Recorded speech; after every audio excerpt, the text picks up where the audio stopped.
ओम शांति।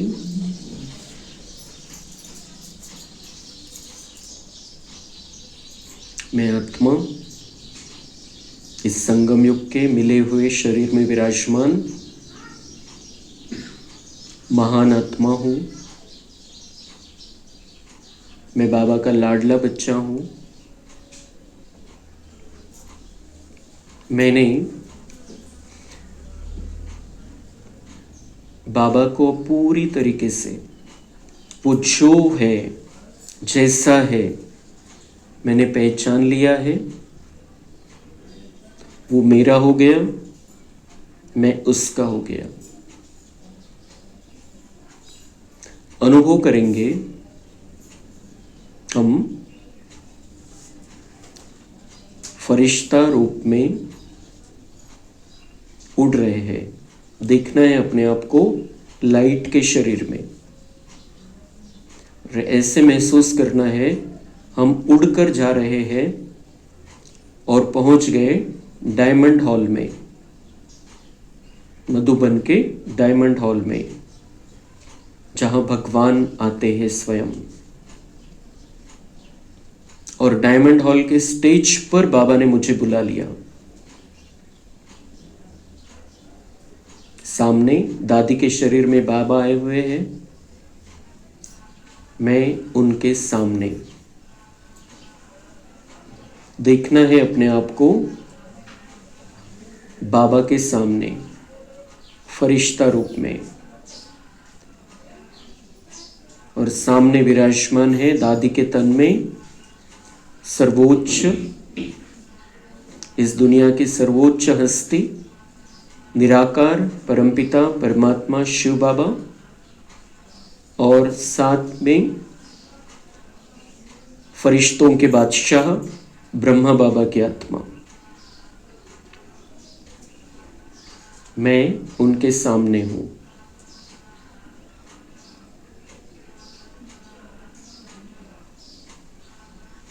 मैं बाबा को अपने अवतरण की बधाइयाँ दे रही हूँ और बाबा भी मुझे बधाइयाँ दे रहे हैं। बाबा मुझे बहुत प्यार भरी दृष्टि दे रहे हैं।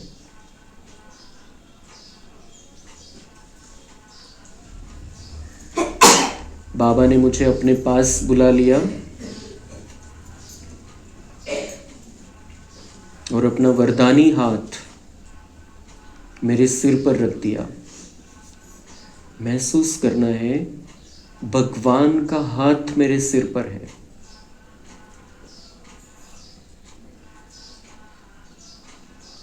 भगवान का हाथ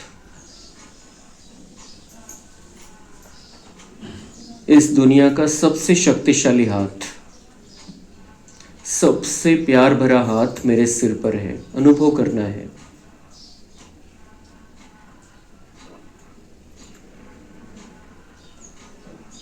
और बाबा बहुत प्यार भरी दृष्टि देते हुए मुझे कह रहे हैं, बच्चे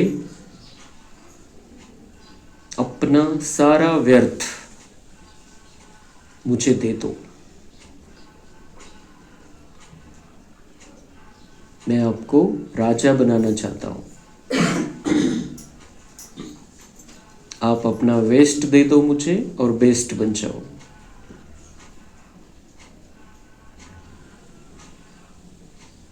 मैं बाबा के सामने बैठ जाता हूं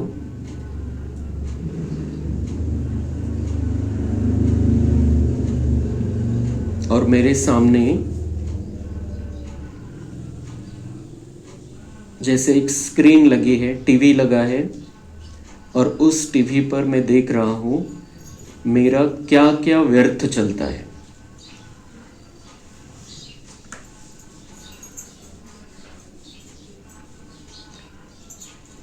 जो भगवान की बातें हैं,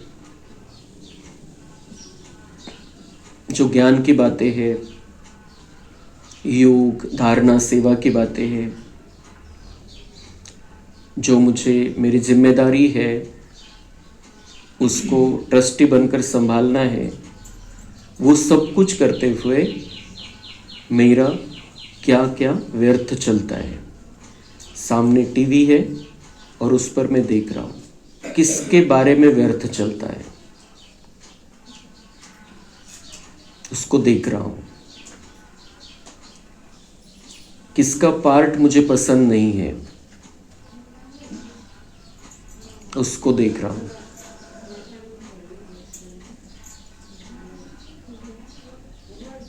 उसके पार्ट को मैं बाबा के अर्पण कर रहा हूँ।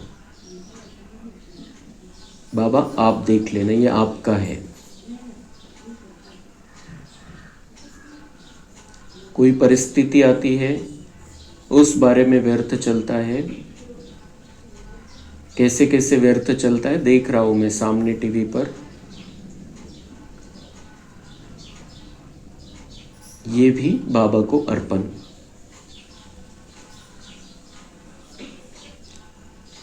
भूतकाल में क्या हुआ मेरे साथ, 1 दिन पहले, 5 साल पहले, 50 साल पहले,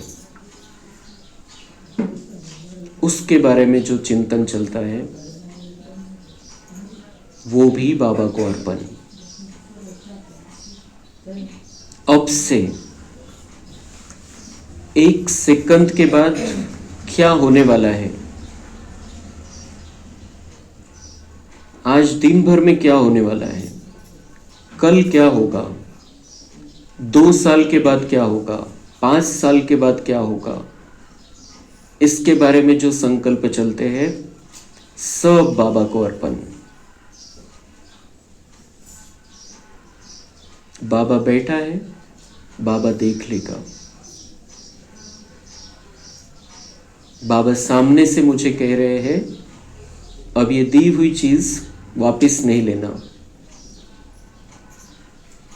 बाबा सामने से मुझे कह रहे हैं, बहुत पावरफुल शब्द है बाबा के।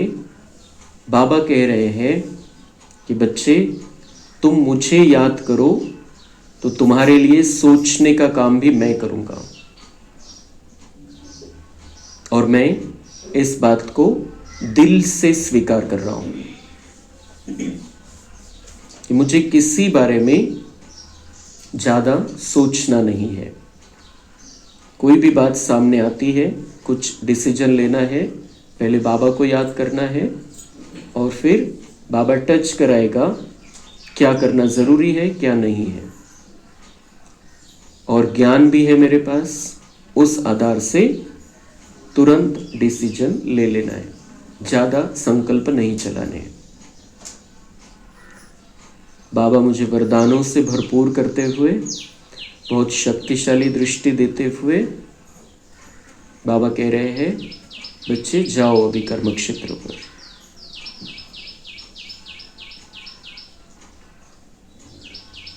मन नहीं हो रहा है बाबा से बिछुड़ने का, लेकिन बाबा कह रहे हैं मैं तो साथ में ही हूँ। दिलाराम को दिल में बिठा के रखो, मैं साथ में ही हूँ। और मैं वहाँ से निकलकर फिर यहाँ पर वापस अपने शरीर में विराजमान हो जाता हूँ। अब मैंने वायदा किया है भगवान से, मुझे अभी किसी भी बारे में व्यर्थ संकल्प नहीं चलाने हैं। व्यर्थ संकल्प नहीं चलेंगे तो बाबा ने कहा कि मुरली सुनने तक नहीं रहेगी, फिर मुरली की बातें ध्यान में रहेगी। नहीं तो व्यर्थ संकल्प मुरली की बातों को खत्म कर देता है। बाबा मुरली के द्वारा मुझे इतनी गहरी बातें बताता है, इतनी प्यार से मुझे समझाता है, लेकिन जब मेरा व्यर्थ चालू हो जाता है तो मुरली की बातें उड़ जाती है। मुरली में जो बाबा ने समझाई हुई बातें हैं मुझे अपने बुद्धि में धारण करना है और बुद्धि को उड़ाना है, मुरली की बातों को नहीं उड़ाना है। बुद्धि से मुझे बाबा के साथ में उड़ते रहना है, उड़ती स्थिति में रहना है, नीचे और नीचे वालों के प्रभाव में नहीं आना है। और व्यर्थ संकल्पों को बंद करने के लिए मुझे व्यर्थ संगति से भी दूर रहना है।